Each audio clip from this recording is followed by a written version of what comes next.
ছিলেন ঘুষ দুর্নীতি লুটপাটের সাম্রাজ্য। 2018 সালে দেশের প্রথম নারী শিক্ষামন্ত্রীর দায়িত্ব পান। চেয়ারে বসেই রীতিমতো শিক্ষা ব্যবস্থা ধ্বংসের খেলায় মেতে ওঠেন। গড়ে তোলেন ঘুষ দুর্নীতির হাট। অবৈধভাবে ব্যাগে পড়েছেন কোটি কোটি টাকা। দুর্নীতির জাল বিছিয়েছিলেন শিক্ষার প্রতিটি স্তরে।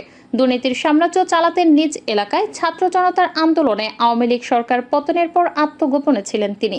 এরপর গ্রেপ্তারের পর 2 দফা রিমান্ডে নেওয়া হয় তাকে।